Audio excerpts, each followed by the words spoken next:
Good morning class seven बेटा। आज हमारा जो है हिंदी है और हिंदी फर्स्ट में जो हमारा महाभारत है, ठीक है। तो महाभारत में हमारा जो है PD4 में हमारा 31 चैप्टर हुआ था। आज जो हम लोग PD4 में 32 चैप्टर करेंगे। 32वां भीष्म शरण सराया पर, ठीक है। तो चैप्टर का नाम है हमारा भीष्म शरण सराय पर। तो इसका जो है हम लोग आज पाठ चर्चा करेंगे और क्वेश्चन आंसर करेंगे, ठीक है। तो चैप्टर का नेम है हमारा, तो देखिए क्या है, भीष्म बाणों की सैया पर। सैया थी, चैप्टर का नेम था भीष्म शरण सैया पर, ठीक है। तो भीष्म बाणों की सैया पर 10वें दिन अर्जुन ने अपने रथ पर अपने आगे शिखंडी को बिठा लिया और उसी के पीछे से भीष्म पर बाण छोड़ने लगे। भीष्म शिखंडी के बाणों का प्रत्युत्तर नहीं दे रहे थे। यह देखकर अर्जुन ने भीष्म के मर्म स्थलों को भी बीध डाला। यह देखकर शिखंडी ने शक्ति शास्त्र से अर्जुन पर वार किया, जिसे अर्जुन ने 3 बाणों की सहायता से काट डाला। भीष्म समझ गए कि आज रण क्षेत्र में उनका अंतिम दिन है। वह ढाल और तलवार लेकर रथ से उतरने लगे।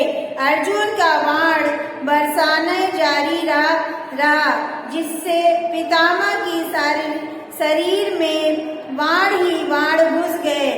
ऐसी अवस्था में ही भीष्म रथ से सिर के बल गिर तो गए, लेकिन उनका शरीर जमीन को न छू सका। वही बाण उनकी सैया बन गए।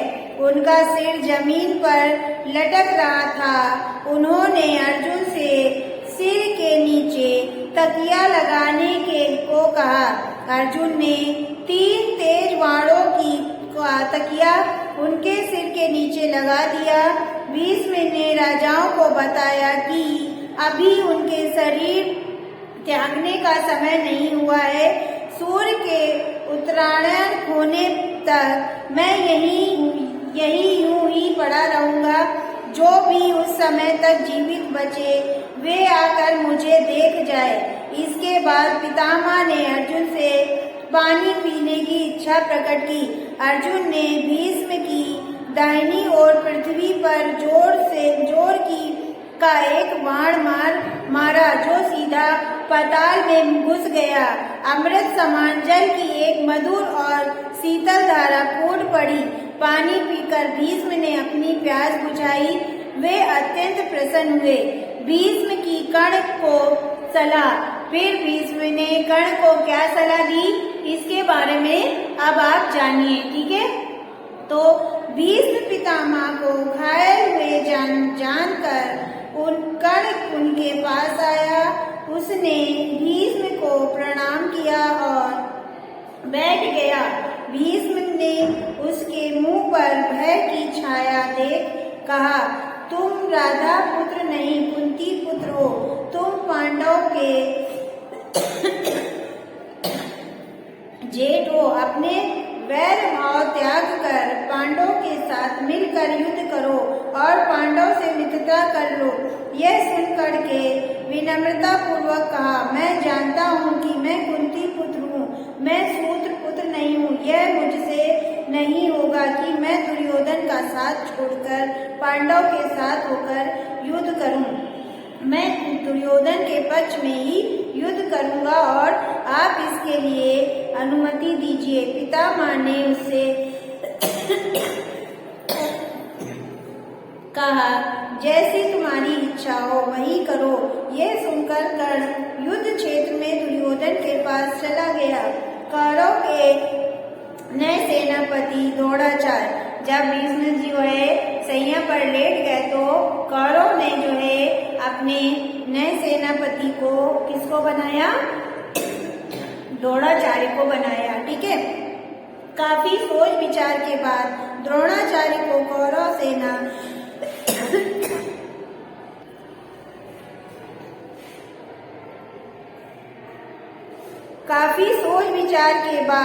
द्रोणाचार्य को कौरव सेना का सेनापति बनाया गया।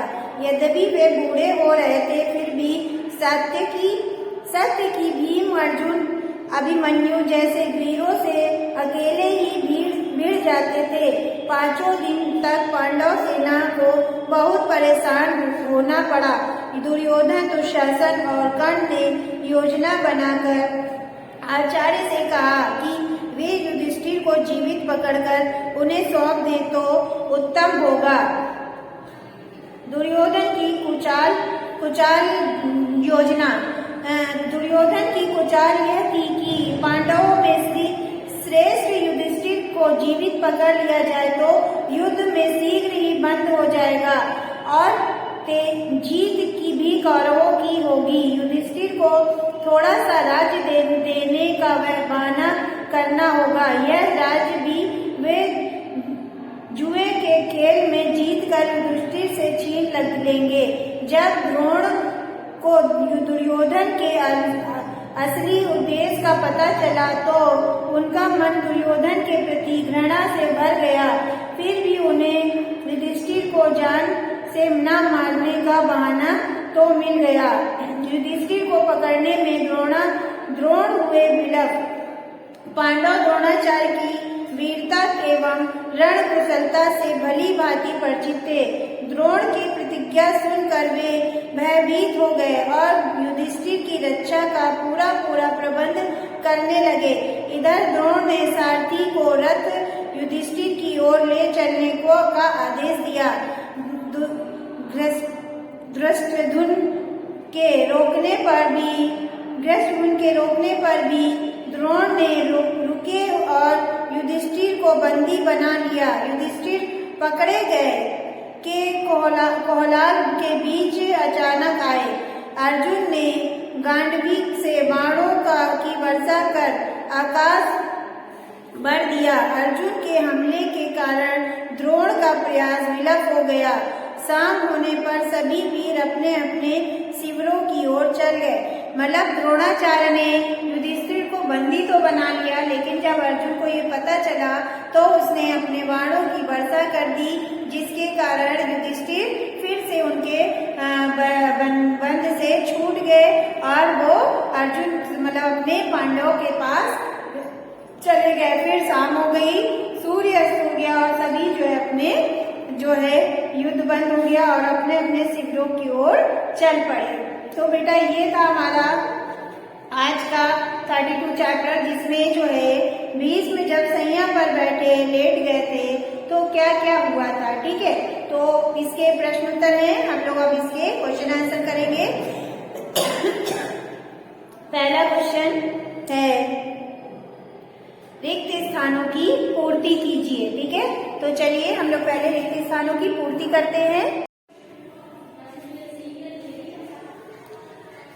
तो बेटा पहला क्वेश्चन है हमारा, द्रोणाचार्य को जब दुर्योधन के असली क्या है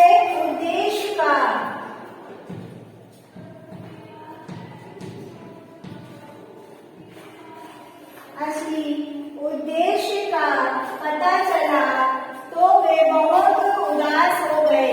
ठीक है, फिर नंबर 2 देखिए, भीष्म पितामह से आशीष पाकर, यहाँ पे क्या होगा आशीष। ठीक है, भीष्म पितामह से आशीष पाकर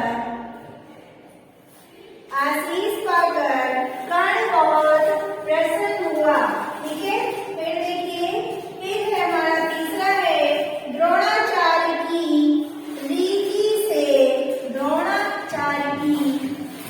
रीति से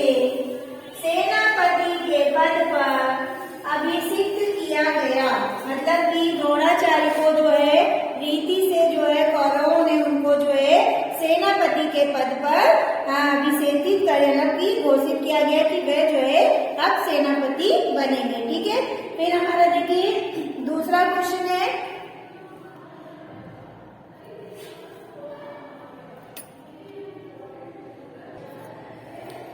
क्वेश्चन नंबर 2 देखिए, अर्जुन को क्यों ललकारा गया? अर्जुन देव जो थे युद्ध भूमि पर, उनको क्यों ललकारा गया?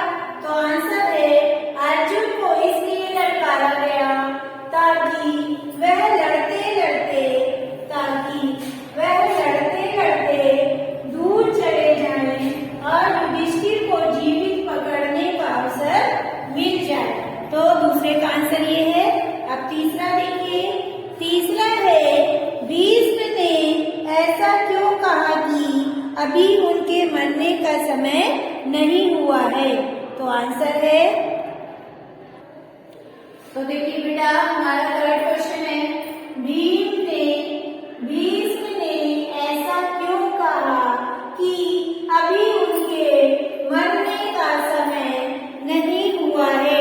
ठीक है, तो आंसर है मेरा, भीष्म ने अपने पिता के लिए आजीवन ब्रह्मचारी रहकर विवाह न करने का संकल्प लिया और आजीवन ब्रह्मचारी बने रहे। उनके इस त्याग पर उनके पिता ने उनकी इच्छित मृत्यु का वरदान दिया था। इस कारण भीष्म की मृत्यु तभी होती जब वे चाहते।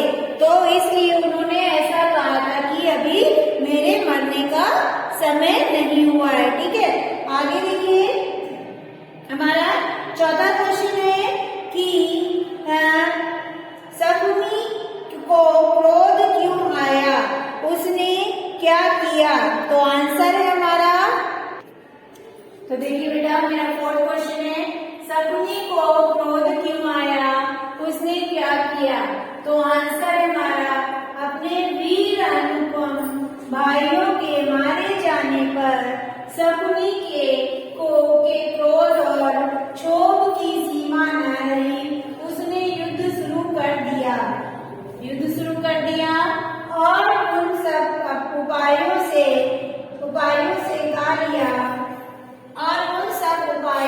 काम लिया जिसमें उसे कुशलता प्राप्त की, परंतु अर्जुन ने उसके एक अस्त्र को अपने जवाबी अस्त्र से काट डाला।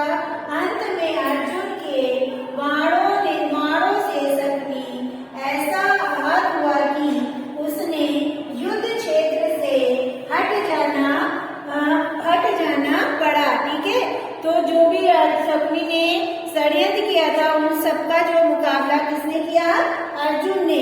तो शकुनी जो है थक कर असहाय होकर वहां से हट गए। तो बेटा ये जो है हमारा क्वेश्चन है फोर्थ हो गए हैं। तो आज हमारा महाभारत के जो है 32 चैप्टर था, इसके जो है आपको 4 ही क्वेश्चन करने हैं। तो हमारी जो क्लास है वह ओवर होती है। कल की क्लास में हम लोग हिंदी फर्स्ट का जो क्वेश्चन आंसर थे वो करेंगे।